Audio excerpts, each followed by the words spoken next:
بلکہ موت کا انتظار ان کے لیے باعث تعجب ہے، بلکہ کیا مرنے کے بعد زندہ ہونے کا انتظار کہ کیسے ہو سکتا، ہو ہی نہیں سکتا۔ پھر اللہ رب العزت آگے فرما رہے ہیں کہ اللہ نے ایسے فرشتے مقرر کر رکھے ہیں جو اللہ کے حکم سے انسان کی حفاظت کرتے ہیں، اللہ کے حکم سے انسان کی حفاظت کرتے ہیں۔ ایسے فرشتے ہیں جو اللہ کے حکم سے انسان کی حفاظت کرتے ہیں۔ ایک اصولی بات یہ ارشاد فرمائی اللہ رب العزت نے اس صورت میں کہ کسی قوم کے ساتھ اللہ تعالیٰ جو خصوصی معاملہ ہوتا ہے نا، وہ اپنے معاملے کو اس وقت تک نہیں بدلتے جب تک اس قوم کے حالات نہیں بدل جاتے۔ جب وہ قوم خود ہی اپنے آپ کو نعمت کی بجائے مصیبت یا کشاکش کی بجائے تنگی کا مستحق بنا لیتی ہے نا، تو اللہ اس کا معاملہ بھی بدل دیتے ہیں۔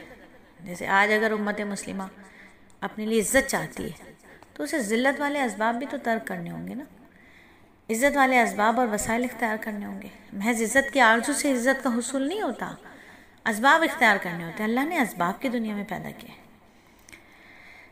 تو باطل اور باطل کے جتنے بھی کام ہیں وہ سب کیا ہیں؟ جھاگ کی حیثیت دی اللہ نے ان کو، جھاگ سے تشبیہ دی، جو بظاہر تو لگتا ہے کہ ہر چیز پر چھائی ہوئی ہے، لیکن کیا ہوتا ہے؟ جھاگ میں کوئی حیثیت ہے جھاگ کی؟ سوکھ جائے، ختم ہے، بیکار ہے۔ حق اور اہل حق کیا ہیں؟ سونے اور چاندی کے جیسے ہیں، جو زمین پر ٹھہرا رہتا ہے، پھر آگ میں تپ کر بالکل خالص ہو جاتا ہے، میل کچیل اس سے دور ہو جاتی ہے۔ باطل کیا ہے؟ مادی جھاگ ہے، جھاگ لگتا ہے بہت اونچا ہے، بہت بڑا ہے، کیا ہے، لیکن کچھ نہ وزن نہ حیثیت، کچھ بھی نہیں، کچھ بھی اس کی وزن اور اس کی حیثیت نہیں ہوتی۔ تو جو کچھ بھی ہوتا ہے، حق کے نام لیواؤں نے اہل باطل کے اور اہل باطل نے اہل حق کے بعض طور طریقے اپنا رکھے ہیں۔ حشر تو یہ بھی ہو گیا، حشر تو یہ بھی ہو گیا ہے کہ اہل باطل نے حق والوں کے اور حق والوں نے اہل باطل کے طور طریقے اختیار کر لیے۔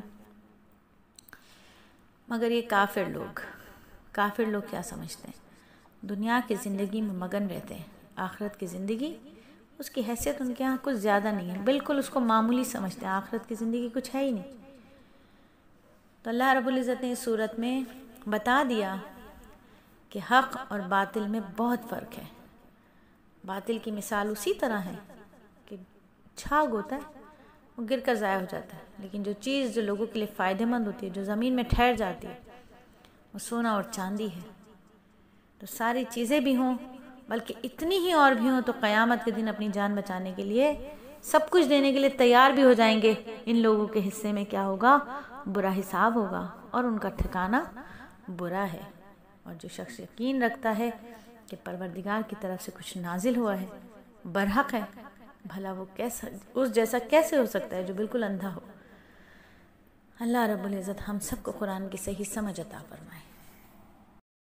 پھر آگے اللہ رب العزت نے اہل تقویٰ کی صفات بیان کی ہیں کہ اہل تقویٰ میں اور حقیقی عقل مندوں کی 8 صفات ہیں، وہ اللہ نے بیان فرمائی کہ وہ جو اللہ کے عہد کو پورا کرتے ہیں اور عہد چکنے کے مرتکب نہیں ہوتے، جن رشتوں کو اللہ نے جوڑنے کا حکم دیا ہے انہیں جوڑے رکھتے ہیں، اپنے رب سے ڈرتے ہیں، حساب سے خوف رکھتے ہیں، اللہ کی رضا کے لیے صبر کرتے ہیں، نماز قائم کرتے ہیں، اللہ کے دیے ہوئے مال میں سے خفیہ اور اعلانیہ خرچ کرتے ہیں، برائی کا جواب بھلائی اور اچھائی سے دیتے ہیں۔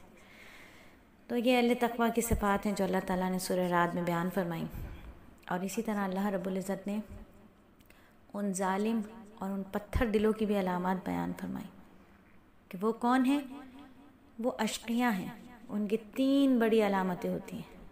پہلی یہ کہ ایک تو اللہ کے سے عہد توڑتے ہیں، دوسری اللہ نے جن رشتوں کو باقی رکھنے کا حکم دیا ہے وہ انہیں ختم کرتے ہیں، تیسری یہ کہ وہ زمین میں فساد کرتے ہیں۔ یہ پتھر دل لوگ ہیں۔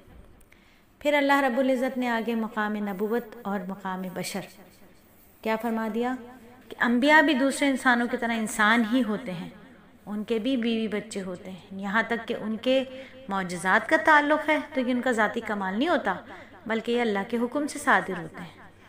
وہ لوگ مقام نبوت سے ناواقف ہیں جو بشر ہونے کی وجہ سے ان کے نبوت کا انکار کرتے ہیں، اور نبوت اور رسالت کی خود اللہ رب العزت نے شہادت دی۔ سورت کے بالکل اختتام پر اللہ رب العزت نے نبوت کی خود شہادت فرمائی اور فرمایا کہ اور جن لوگوں نے کفر اپنایا وہ کہتے ہیں کہ تم پیغمبر نہیں ہو، کہہ دو کہ میرے اور تمہارے درمیان گواہی کے لیے اللہ کافی ہے، نیز ہر وہ شخص جس کے پاس کتاب کا علم ہے۔ تو اللہ رب العزت نے خود بتا دیا ان کو جو نبی صلی اللہ علیہ وآلہ وسلم کی رسالت سے انکار کر رہے تھے۔ اللہ رب العزت نے بتا دیا کہ تمہارے انکار سے حقیقت نہیں بدل سکتی، اللہ تعالیٰ بذات خود آپ کی رسالت کا گواہ ہے۔ ہر وہ شخص جسے آسمانی کتابوں کا علم ہے، اگر انصاف کے ساتھ اس علم کی روشنی میں نبی صلی اللہ علیہ وآلہ وسلم کا جائزہ لے گا تو وہ بھی یہ گواہی دیے بغیر نہیں رہ سکے گا کہ نبی صلی اللہ علیہ وآلہ وسلم سچے رسول ہیں۔